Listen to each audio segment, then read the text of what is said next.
ভাই, ফেসবুকে নতুন আপডেট আসছে। গণহারে সবাইকে কনটেন্ট মনিটাইজেশন দিচ্ছে। কিন্তু এখানে যে সমস্যাটা সেটা হচ্ছে আপনাকে যদি আমি একটু দেখাই, এই কনটেন্ট মনিটাইজেশন এখানে কিন্তু লক অবস্থায় আছে। এরপরে আরেকটু যদি নিচে আমি আপনাদেরকে দেখাই, এখানে দেখতে পাচ্ছেন নো ক্রাইটেরিয়া মিট। আপনি কনটেন্ট মনিটাইজেশন সবাইকে কিন্তু ইনভাইট করতেছে ফেসবুক। কিন্তু এই যে এটা লক অবস্থায় আছে এবং ক্রাইটেরিয়া আপনাকে ফিল আপ করতে হবে। যদি ফিল আপ করতে আপনি না পারেন, আপনি কিন্তু আসলে কনটেন্ট মনিটাইজেশন এটাকে কিন্তু আপনি আনলক করতে পারবেন না। এখন ক্রাইটেরিয়া কি? বা আপনি এটাকে কিভাবে আনলক করবেন? পুরো বিষয়টা, পুরো প্রসেসটা কিন্তু এই ভিডিওতে আমি আপনাদেরকে ক্লিয়ার করে দিব। তার আগে বলে নিচ্ছি, যারা এখনো এই কনটেন্ট মনিটাইজেশন এর যে ইনভাইটেশনটা এখনো পান নাই, তারা কেন পান নাই? মূলত আপনার আইডিতে অথবা পেইজে কোন ধরনের ভায়োলেশন আছে অথবা কোন পলিসি ইস্যু আছে। যার কারণে আপনি আসলে কনটেন্ট মনিটাইজেশন পান না। আপনারা ওই আইডিটা বাদ দিয়ে নতুন করে একটা পেজ অথবা আইডি খুলেন, ওই আইডিতে কাজ করেন। কারণ সচরাচর পলিসি ইস্যু গুলা ১২ মাস পরে অটো কিন্তু রিমুভ হয়ে যায়। অথবা আপনি যদি কন্টিনিউ কিছু লাইভ করেন, লাইভ করার পরে কিন্তু পলিসি ইস্যু গুলা রিমুভ হওয়ার কথা। তারপরেও অনেকে আমাকে মেসেজ করেছেন, "ভাই আসলে লাইভ করেছি এবং ১২ মাস না অনেকের দেখা গেছে যে ২ বছরও পার হয়ে গেছে। কিন্তু পলিসি ইস্যু গুলা কিন্তু আসলে রিমুভ হয় নাই।" তো আপনাদেরকে আমি অনুরোধ করব আপনারা নতুন একটা পেজ খুলেন, পেজ খুলে কাজ করেন, কন্টিনিউ ভিডিও আপলোড করেন, টেক্সট পোস্ট করেন। আপনারা ১ মাসের ভিতরে কনটেন্ট মনিটাইজেশন পেয়ে যাবেন। এখন যারা এই কনটেন্ট মনিটাইজেশন পেয়েছেন, আপনাদের কিন্তু বেশিরভাগ এবং সবারই কিন্তু এটা কিন্তু আসলে লক করা এবং ক্রাইটেরিয়া কিন্তু এখানে দেয়া আছে। এখন বিষয় হচ্ছে কি ভাই, ক্রাইটেরিয়া কি? আপনি কিভাবে ক্রাইটেরিয়া আপনি ফিল আপ করবেন? মূলত আগে যেমন আমাদের রিলস ছিল, ইনস্ট্রিম অ্যাড ছিল, এগুলার কিন্তু নির্দিষ্ট পরিমাণ তাদের কিন্তু একটা ক্রাইটেরিয়া ছিল। অর্থাৎ আপনি ইনস্ট্রিম অ্যাড যদি চালু করতেন, সেখানে যেমন আগে যে সিস্টেম ছিল ফেসবুকের ১০,০০০ ফলোয়ার, ৬,০০০ ঘন্টা ওয়াচ টাইম আপনি ফিল আপ করলে কিন্তু ইনস্ট্রিম অ্যাড চালু করতে পারতেন। কিন্তু এখানে আমাদের যে কনটেন্ট মনিটাইজেশন এ কিন্তু ফেসবুক স্পষ্ট করে কিছুই বলে নাই যে আপনার এত ফলোয়ার লাগবে বা আপনার এত ওয়াচ টাইম লাগবে, এত এনগেজমেন্ট লাগবে। তাইলে আপনি কি কনটেন্ট মনিটাইজেশন আপনি চালু করতে পারবেন। এইরকম কোনো কিছুই কিন্তু ফেসবুক থেকে বলা নাই। সুতরাং আপনি কিভাবে এটাকে আনলক করবেন, আমি আপনাদেরকে যে প্রসেসটা দেখাবো বা যে সিস্টেম বলবো, যে কথাগুলা বলবো, এইভাবে আপনি কাজ করবেন। আপনি 100% আপনার কনটেন্ট মনিটাইজেশনটাকে এখান থেকে আনলক করতে পারবেন। তো আমি যদি এখানে কনটেন্ট মনিটাইজেশন এ ক্লিক করি,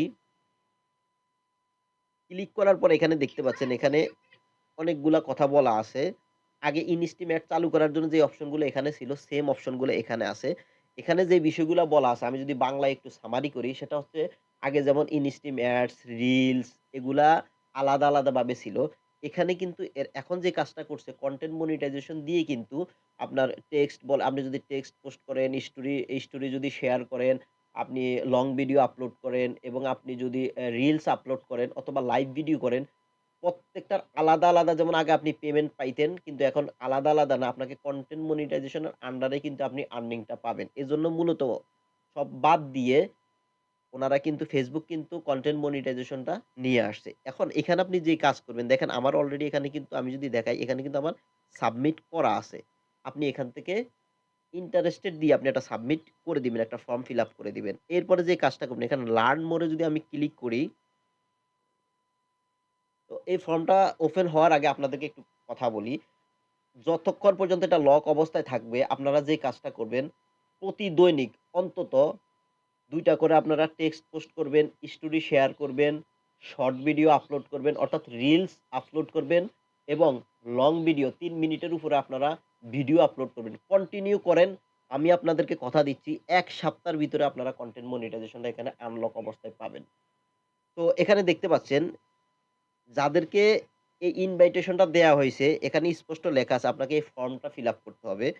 এই যে এখানে দেখতে পাচ্ছেন, এখানে এই ফর্মটা আপনাকে ফিল আপ করতে হবে। অর্থাৎ ফেসবুককে আপনি বলতে হবে যে, "হ্যাঁ, আপনি যে আমাকে ইনভাইটেশনটা দিয়েছেন, এটাতে আমি আসলে ইন্টারেস্টেড। আমি কনটেন্ট মনিটাইজেশন পেতে চাই।" তো এটা ফর্মটা অবশ্যই আপনারা এখান থেকে ফিল আপ করে দিবেন। এখানে আমি যদি ক্লিক করি, তো এখানে দেখতে পাচ্ছেন content monetization beta interest form. এখানে আপনি যে কাজটা করবেন, এখান থেকে এই যে ইমেইল অ্যাড্রেস, আপনার Facebook এর যে URL আছে, লিঙ্কটা আছে, লিঙ্কটা এখানে দিয়ে দিবেন। আপনার অন্য একটা যে সোশ্যাল মিডিয়া আছে, সেটা YouTube হতে পারে, Instagram হতে পারে। তবে আপনাদেরকে আমি অনুরোধ করব Instagramটা এখানে দিয়ে দিবেন। এখানে আপনি কোন Gmailটা দিবেন? এখানে আপনার Facebook এ যদি পেজ হয়, পেজে যেই আপনার Gmailটা দেয়া আছে সেই Gmailটা এখানে বসায় দিবেন। যদি আইডিতে হয় আইডিতে যেই Gmailটা এখানে কিন্তু ভুল করা যাবে না। আপনি যে Gmail আপনার আইডিতে এড করছেন সেই Gmailটাই কিন্তু এখানে বসাবেন। অন্য কোনো Gmail এখানে দিবেন না। এরপরে যেই কাজটা করবেন, যেই পেজে আপনি কনটেন্ট মনিটাইজেশনটাকে আনলক করতে চান ওই পেজের URL টা এখানে বসায় দিবেন। এরপর অন্য আদার্স সোশ্যাল মিডিয়া অর্থাৎ আপনার Instagram হোক, YouTube হোক। সো এখানে আপনি Instagram টাই দেয়ার চেষ্টা করবেন। লিঙ্কটা এখানে দিয়ে লেটস গো আদার নামে যে অপশন দেখতে পাচ্ছেন, এখানে দিয়ে আপনারা সাবমিট করে দিবেন। আর প্রতিদৈনিক ১ থেকে ২ টা আপনারা টেক্সট পোস্ট করবেন, লং ভিডিও আপলোড করবেন, রিলস আপলোড করবেন, লাইভ ভিডিও করবেন। আশা করি ১ সপ্তাহ থেকে ২ সপ্তাহের ভিতরে আপনার কনটেন্ট মনিটাইজেশন যে লক অবস্থায় আছে, এটা আনলক হয়ে যাবে। আমি যে কথাগুলা বললাম, এভাবে যদি আপনারা কাজ করেন, অবশ্যই ১ থেকে ২ সপ্তাহের ভিতরে আপনি কনটেন্ট মনিটাইজেশন নিয়ে কাজ করতে পারবেন এবং আর্নিং করতে পারবেন। আমি আমার পেইজে এবং YouTube চ্যানেলে এই ধরনের ভিডিও আপলোড করে থাকি। আমার ভিডিও যদি আপনার কাছে ভালো লাগে, অবশ্যই সাবস্ক্রাইব করতে ভুলবেন না। সবাই ভালো থাকবেন। আসসালামু আলাইকুম।